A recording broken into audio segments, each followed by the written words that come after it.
इमरान खान पर सख्तियां बढ़ा दी गई, मर्जी का खाना बंद, साइकिलिंग और चहल कदमी पर भी पाबंदी। अडयाला से आने वाली खबर ने हलचल मचा दी। पाकिस्तान के साबिक वजीर आजम और बानी चेयरमैन PTI इमरान खान पर अडयाला जेल से सख्तियां बढ़ा दी गई हैं। जेल जराये के मुताबिक इमरान खान को वर्जिश करने के लिए साइकिल इस्तेमाल करने और 6 सेल्स पर मुश्तमिल राहदारी में चहल कदमी पर पाबंदी लगा दी गई है। जराये का कहना है कि इतवार की शाम से इमरान खान को सेल में कैद रखा गया है, जबकि उनके सेल की अतराफ में भी किसी को जाने की इजाजत नहीं है। जराये के मुताबिक इमरान खान को मर्जी का खाना देने वाले मुशक्कती को भी तब्दील कर दिया गया है, जबकि उन्हें आम कैदियों का खाना दिया जा रहा है। जराये का कहना है कि साबिक वजीर आजम इमरान खान को खाना देने वाले अफराद को भी बात करने की इजाजत नहीं है, जबकि उनके सेल में खाना फराहम करने वाले अफराद की मॉनिटरिंग की जा रही है। वाज़ेह रहे कि साबिक वजीर आजम इमरान खान की मुलाकातों का सिलसिला 4 अक्टूबर से मुनक़ता है। उनसे आखिरी मुलाकात 3 अक्टूबर को अडयाला जेल में सियासी रहनुमाओं से करवाई गई थी। इमरान खान से मुलाकात करवाने के लिए इस्लामाबाद हाई कोर्ट में भी दरखास्त ज़ेर इंतज़ार है। जस्टिस मंसूर अली शाह की बतौर चीफ जस्टिस तैनाती, क्या होने जा रहा है? नजम सेठी के इंकशाफात ने तहलका मचा दी। निजी चैनल के प्रोग्राम में गुफ्तगू करते हुए सीनियर सहाफ़ी नजम सेठी का कहना था कि PTI वकला के ऊपर बड़ी मेहनत कर रही है और उनको उकसा रही है कि आप ये आईनी तरामीम को ना माने, आप मंसूर अली शाह को ही चीफ जस्टिस बनवाएं। नजम सेठी ने कहा कि मंसूर अली शाह एक्चुअली बड़ा फेयर आदमी है, वो इमरान खान के सपोर्टर नहीं है, मगर मेरा ख्याल है कि उनके साथ सही तरीके से डील नहीं किया गया और शाह साहब को दूसरे लोगों ने घेर लिया। लेकिन मैं समझता हूँ कि अगर जस्टिस मंसूर अली शाह को चीफ जस्टिस बनने दिया जाता है तो कोई इशू नहीं होगा। नजम सेठी ने मजीद कहा कि जस्टिस मंसूर अली शाह को चीफ जस्टिस साथ साथ आईनी बेंच का भी अगर सरबराह बना दिया जाए तो भी कोई प्रॉब्लम नहीं होगी। मुझे इस बात में कोई शक नहीं है कि वो एक फेयर आदमी है, लेकिन ये मेक श्योर कर लें कि बाकी जजेस आपकी सपोर्ट में हों और ये परमानेंट बेंच होना चाहिए, रिवॉल्विंग बेंच नहीं होना। एस्टेब्लिशमेंट ने इंसाफी एहतजाजों से भाप निकाल दी। अली अमीन गंडापुर को किसने इस्लामाबाद का महफूज रास्ता दिया? हफीजुल्लाह नियाजी ने अहम तफसीलात शेयर कर दी। सीनियर सहाफी हफीजुल्लाह नियाजी के मुताबिक तहरीक इंसाफ की जितनी क़यादत जेल से बाहर है, आज बाजमात एस्टेब्लिशमेंट के रहमो करम पर है, उसके इशाराए अबरू की मोहताज है। एस्टेब्लिशमेंट ने कमाल महारत से अपने मोहरे इस्तेमाल करके इंसाफी एहतजाजों से तवानाई और भाप निकाल दी। हफीजुल्लाह नियाजी ने अपने कॉलम में लिखा कि सितम ज़रीफ़ी के अदम इस्तेहकाम की सूरत में हमारी एस्टेब्लिशमेंट अपने मफादात के लिए वतन अजीज की दीखकनी करने वाले मफादाती टोले से गठजोड़ करती रही। मफादाती टोला दहाइयों से जुबान, कौमियत, फिरकावारियत, लिबरलिज्म की आड़ में नजरियाती चूल्हे हिला चुका है।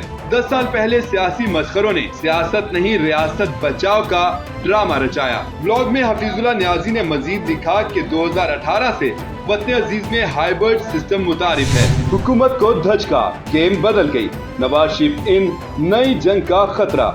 सहाफी नजम सेठी ने बड़े दावे कर दिए। नजम सेठी ने दावा किया कि आईनी तरमीम का जो मसवदा आएगा उसकी शक्ल वही होगी जिससे हुकूमत कंफर्ट लेवल में होगी। इस वक्त अदलिया सियासत ज़दा हो चुकी है, ज्यादातर जजेस सियासी फैसले कर रहे हैं।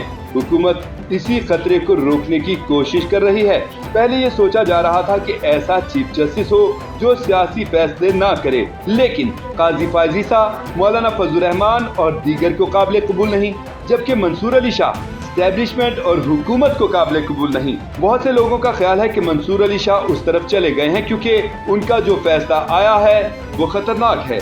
जो कानून है उसके मुताबिक मंसूर अली शाह को किसी सूरत चीफ जस्टिस बनने से नहीं रोका जा सकता। इसके लिए जुडिशल कानून में तब्दीली की जरूरत होगी।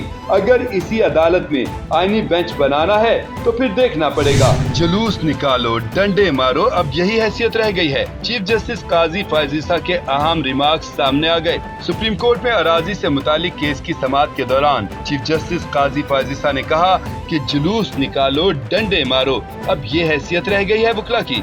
चीफ जस्टिस काजी फायजीसा की सरबराही में सुप्रीम कोर्ट के 3 रुकनी बेंच ने अराजी से मुतालिक केस की समाअत की। दौरान समाअत चीफ जस्टिस काजी फायजीसा ने वकील से मुखातिब होकर कहा कि आप मुझे बात करने दें, हम अपने जमाने में सोच भी नहीं सकते थे कि जज बोल रहा हो हम बीच में बोलें। चीफ जस्टिस पाकिस्तान ने रिमार्क्स दिए कि आप जुलूस निकालो, डंडे मारो, ये हैसियत रह गई है वकीलों की। आप दूसरों पर तनकीद तो करते हैं लेकिन अपने गिरेबान में भी झांकें। मुहज़्ज़िब मुआशरों में इख्तिलाफ राय रखने का भी एक मखसूस तरीका होता है। जस्टिस काजी फायजिसा ने मजीद कहा कि दरख्वास्त में कहां दर्ज है कि आप किसके लिए रिलीफ मांग रहे हैं, जिस पर दरख्वास्त गुजार के वकील ने कहा कि शायद वो रह गई होगी। क्या इमरान खान की सेहत को वाकई खतरा है, वो किसी बीमारी में मुब्तला हो रहे हैं? अडयाला जेल से बड़ा दावा सामने आ गया। पहली बार अहम मालूमात मंजरेआम पर आ गयी। निजी टीवी जियो न्यूज ने जराये के हवाले से दावा किया है कि अडयाला जेल में इमरान खान को सेहत का कोई संगीन मसला दरपेश नहीं। उनका ब्लड प्रेशर नॉर्मल और ECG मामूल के मुताबिक है, जबकि खून में शक्कर की मिकदार भी ज्यादा नहीं, मगर चिड़चिड़ापन बढ़ गया है, जिससे नफ्सियाती मसाइल पैदा हो सकते हैं। जराये का बताना है कि चंद माह कबल उन्हें दांत की तकलीफ हुई थी, जो अब ठीक है, जबकि गुज़श्ता साल मार्च में जमानत कबल गिरफ्तारी की दरख्वास्त में पुश्त की दर्द और बवासीर की शिकायत थी, मगर जेल आकर इस बारे नई शिकायत नहीं की। जराये के मुताबिक अडयाला जेल में इमरान खान के मामलात में कोई फर्क वाक़ नहीं हुआ। उनका मुशक्क़ती खाना हस्बे साबिक तैयार करता है, जिसे जेल अस्पताल के डॉक्टर खुद खाकर उसके सेहत बख्श होने की तस्दीक करते हैं, जिसके बाद खाना इमरान खान को दिया जाता है। मुल्क की लीडर खातून होगी तो वो तरक्की नहीं कर सकता। डॉक्टर जाकिर नाइक ने औरत का कैमरे के सामने आना भी हराम करार दे दिया। एक निजी चैनल के प्रोग्राम में गुफ्तगू करते हुए डॉक्टर जाकिर नाइक का कहना था कि औरत को अपनी बेसिक जरूरियात पूरी करने के लिए काम करने की जरूरत नहीं है। इसकी जरूरियात पूरी करना इसके घर के मर्द का काम है, लेकिन अगर औरत काम करना चाहती है तो कर सकती है, लेकिन वो काम शरीयत के खिलाफ नहीं होना चाहिए। मिसाल के तौर पर खवातीन मीडिया पर कैमरे के आगे नहीं आ सकती। मेरी नजर में ये हराम है। डॉक्टर जाकिर नाइक से औरत के हुक्मरान होने के हवाले से सवाल किया गया तो उन्होंने जवाब दिया कि हुजूर पाक सल्लल्लाहु अलैहि वसल्लम की एक हदीस है और खुसूसन पर्दा के बारे में थी कि अगर किसी मुल्क की औरत लीडर होगी तो वो मुल्क कभी तरक्की नहीं करेगा। ये हदीस है और इसमें दो इख्तिलाफात हैं। कुछ लोग कहते हैं कि हुजूर पाक सल्लल्लाहु अलैहि वसल्लम ने ये सिर्फ परछवा के लिए कहा था, और कुछ लोग कहते हैं कि ये आप सल्लल्लाहु अलैहि वसल्लम ने सब के लिए कहा था। और मैं मानता हूँ कि हुजूर करीम सल्लल्लाहु अलैहि वसल्लम ने ये हदीस सब के लिए कही थी। इसराइल का लबनान में मौजूद अक़वाम मुत्तहिदा की अमन फौज पर दोबारा हमला। इसराइल ने लबनान की सरहद पर तायरात अक़वाम मुत्तहिदा की अमन फौज यूनिफिल की चौकी को दोबारा निशाना बनाया, जिसके नतीजे में 2 एहलकार जख्मी हुए। गैर मुल्की मीडिया का बताना है कि लबनान में जमीनी कार्रवाई शुरू करने के बाद इस्राएली फौज मुसलसल हमले कर रही है, जिसकी जद में अक़वाम मुत्तहिदा की अमन फौज भी आ रही है। आज सुबह होने वाले एक हमले में इसराइल ने एक बार फिर लबनान इसराइल सरहद पर कायम अक़वाम मुत्तहिदा की अमन फौज के वॉच टावर को निशाना बनाया, जिससे श्रीलंका से ताल्लुक रखने वाले अमन फौज के 2 एहलकार जख्मी हुए, जबकि वॉच टावर को नुकसान पहुंचा। गैर मुल्की मीडिया के मुताबिक गुज़श्ता रोज भी इसराइल हमले में अमन फौज के 2 एहलकार जख्मी हुए थे, जिनका ताल्लुक इंडोनेशिया से था, जबकि इस हवाले से यूनिफिल ने कहा था कि इसराइली जानबूझकर अमन फौज को निशाना बना रहा है। गुज़श्ता रोज यूनिफिल एहलकारों पर हमलों से मुताल्लिक अपने रद्द अमल में इसराइली फौज ने कहा था कि हिज़्बुल्लाह आम आबादियों और अमन फौज के अड्डे के करीबी जगहों से हमले कर रही है।